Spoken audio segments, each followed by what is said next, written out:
Serious teachers. What's the worst thing you've done to a student? I was handing out homework sheets to my seniors. Class clown type balls his up and crams it in his mouth. Class laughs hysterically for some unexplained reason.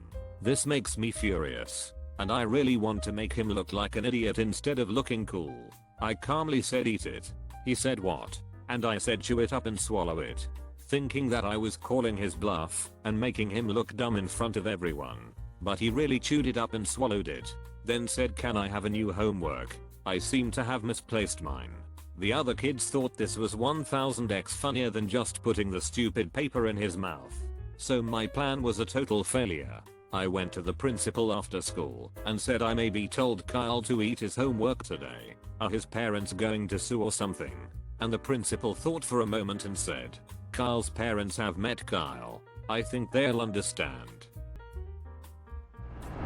Teacher's assistant in band for grade 6-8. I was to help bring the percussion section up to par because they never got love and were too busy ducking off. One cocky kid thought he'd try and talk shit because I busted him for breaking drumsticks. He would put them up against the wall at an angle and stomp them. So I pulled out my Easton sticks. The Eastons are aluminum with a replaceable nylon sleeve and screw-on nylon tip. I left them hanging around and I went to use the restroom thinking I'd let nature take its course. I come back and he is on his way to the nurse and eventually to the hospital. Apparently he tried his trick and broke his foot. Kid never came back to class.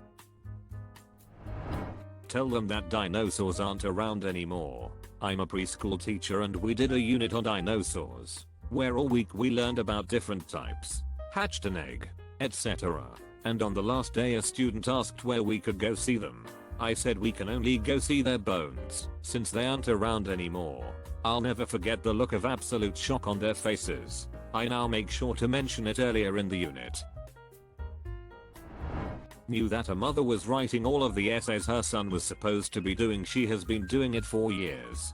Told her in the parent-teacher interview that the work didn't seem like it was his given, that it was well written BS fluff, while he could barely string 2 sentences together in class, but that it was so poorly done given what the assignment was asking for, that it wasn't worth investigating for plagiarism. A kid notorious for faking over-exaggerating injuries fell off the monkey bars. Came to me and told me she had a sore arm. I told her to give the monkey bars a rest and put a wet paper towel on it, basically our substitute for ice packs when we don't think anything's actually wrong and they just want attention. It turned out to be a broken wrist and I felt like absolute shit. I did a whole lesson on perception, sight, smell, taste, etc. And I used Fruit Loops for a variety of tests. I had them do blind taste tests and try to choose what flavor it is. Once the whole lesson is over and doing several different experiments, I told them the truth. All Fruit Loops are the same flavor. The look of disgust, sadness, and anger on their faces were amazing. These were high schoolers. Best day ever. I had to fail a kid whose mom was struggling with what appeared to be terminal cancer. He was going back and forth for months, but never told me. He missed the last 30% of classes, and I assumed he had dropped, but he didn't. He didn't show up for the final. I gave him an F in the class. He came and talked to me about what had been going on, and I tried to get him an O grade or anything else, but I couldn't. He came back and got a C 2 semesters later. Great kid. Never blamed me. Knew I tried to help. Multiple choice. A reasonable answer. B a different answer. C both A and B. D none of the above. Had a little dude who was a terrible sport. Real little dude. Pre-K. So probably 5 years old. Nice kid. But was always crying and screaming if he lost at anything. Played him in Candyland. I continually cheated so he couldn't win. I won. He didn't. We both learned valuable lessons that day. Student gave me an ice cream sandwich filled with mayonnaise for April Fool's Day. Naturally, I returned the favor by giving her a cupcake, also filled with mayonnaise. She was allergic to mayonnaise. She's okay. 10 would do again. I gave an in-lecture test for my students, and at the time's up asked them to bring it down. A couple of students continued writing, and I said time to stop, but they kept going. Finally they sheepishly brought them down, and attempted to hand them to me. But I had my arms crossed and asked why should I accept them. They're late. They dropped them on the table in front of me, turned around and headed back to their seat. That's when I realized I had spare tests on the table. When they got to their seats, sat down and turned around, I picked up a couple of blank tests, locked eyes with them, and ripped them up. Their jaws dropped, and I laughed and showed them that I still had their original tests. Another one I just remembered. Students were giving presentations on their industry projects and had to talk for around 5 minutes. I was listening to one student and it slowly dawned on me that every single sentence had at least one actually, and then we actually did this. And sometimes more. Being both amazed and horrified, I thought this would be a good learning experience for the other students who were also listening. I wrote actually on a sheet of paper and showed it to them. At first they wondered what my cryptic message was, but as the talk went on they all realized just how overused the word was. Big grins all around. I was on very good terms with the student, hi Peter K, and he accepted it in good nature when we told him about it afterwards. I was actually told this today by my biology teacher. In class the teacher had a fish tank with 2 turtles in it. One of the students was talking quite loudly and was interrupting a lot. So my teacher said that if he kept interrupting he would have to drink turtle water. Well, that student kept talking. So my teacher walked over and got a glass and scooped up some of the water from the turtle tank, then set it in front of the student. He continued teaching and was walking towards the front of the room. When he turned around the student had chugged the entire glass. He spent that night waiting for the call that the student had died or was in the hospital. The student was fine the next day, though, with only a stomach ache. I was tutoring this kid that had promised to his mom if I were to give him a test, he would need to score at least 70 or more to go see Spider-Man Homecoming. The kid didn't really try in class and was always doing random stuff and tend to not to like it when I give him some work, which would result in him either doing it real slow till time's up or just staring at it. Day of the mock test I gave him, he scored a 62. Then I decided to screw with him and bump him a 69. 1 point short of his happy fun time. He went home bawling pretty hard, but after that he finally bothered to actually study before I test him. This past summer, while teaching an undergraduate course, I had to fail a student out of my class for certainly cheating on an exam, and circumstantial evidence of cheating on a previous exam as well. Student comes to my office hours bawling her eyes out about how it would affect her permanent record and she'd get kicked out of the university and sent back to her country. She was native Chinese. It was a good 45 minutes of circular conversation of she begs. I smile and nod and tell her to take up an appeal with the college dean. Rinse and repeat. I mean, yes, I did cause her to fail the class and had a permanent mark put on her transcript. But I'm not in the business of making exceptions for cheaters. I'm willing to spot students a percentage point toward their final letter grade and drop an assignment or two. We all have off days, right? Worst part is that I wanted to ask her about the first exam discrepancy, and she never showed up until the second exam. So I put her in the front row and caught her with little cheat sheets on the second exam. Multiple layers of being hoisted by one's own petard. Remember, students who might be tempted to cheat, you have to get away with it every time.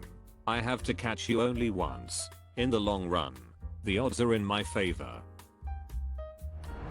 I smacked a 4-year-old in the face. It was my 3rd day at my job as a preschool substitute. We were on the playground, and one of the boys is running around hitting and spitting on the other kids. When things like this happen, we have to put the child in timeout, sometimes in our lap, so they don't run away. Well, as he's sitting in my lap, he bends over and clamps his teeth onto my forearm as hard as he can.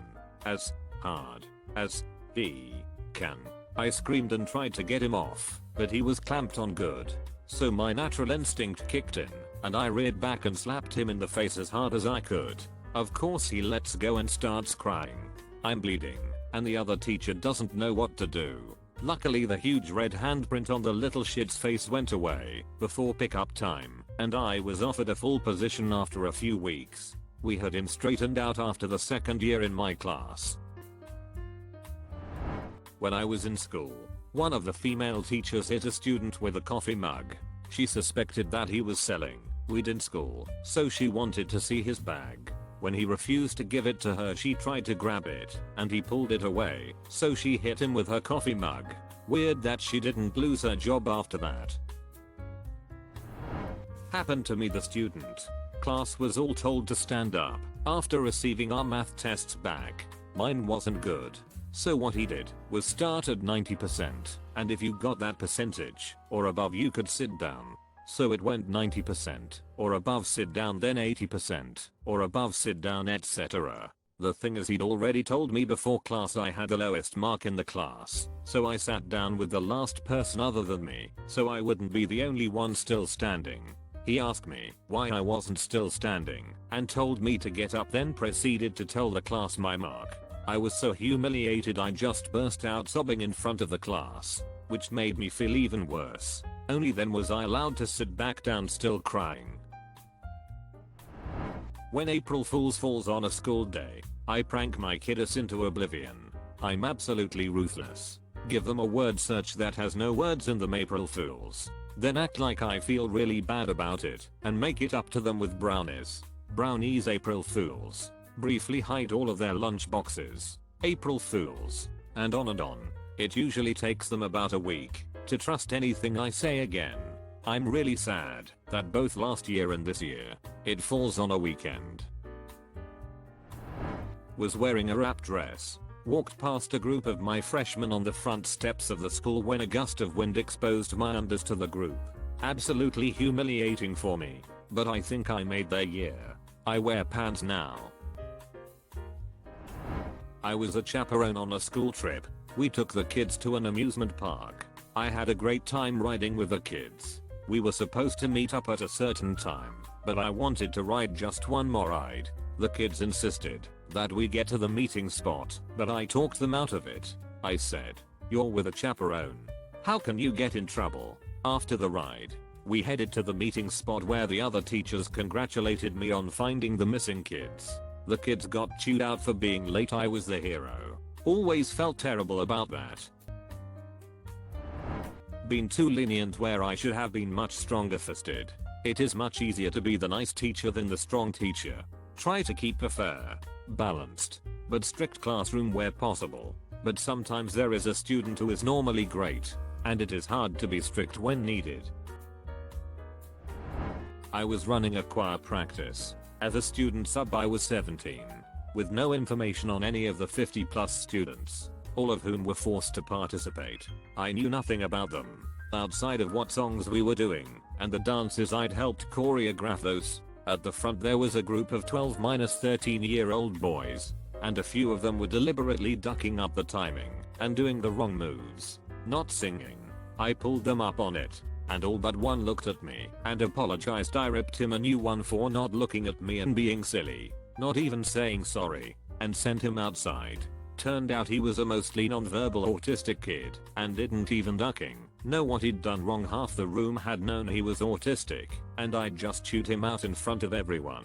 I do take a second to rethink now, whenever I see someone acting oddly and inappropriately in public, but I still want to cease to be, whenever I think of that moment. Boy in my year 7 class, let's call him Ben, kept asking if we could learn about fire every lesson, several times a lesson. Other pupils got fed up with him. Tar got fed up with him. I got fed up with him. I told him, if you ask once more if we can learn about fire, we will have a test on the last day of term before Christmas. He did ask. Last lesson before holidays. Class turns up.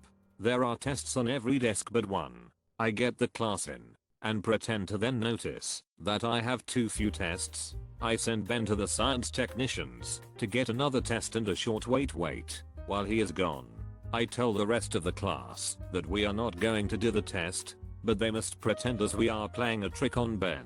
Ben comes back with the test and a small wait. Test starts. No one is writing a word but Ben. Class finally gives the game away when they can no longer stop themselves from laughing. Ben had struggled his way through half the test in the time gone. I came clean to Ben about the test and the short wait. We then watched a Christmas movie. Consider subscribing if you enjoyed this video, and if you want to see more of Reddit Universe,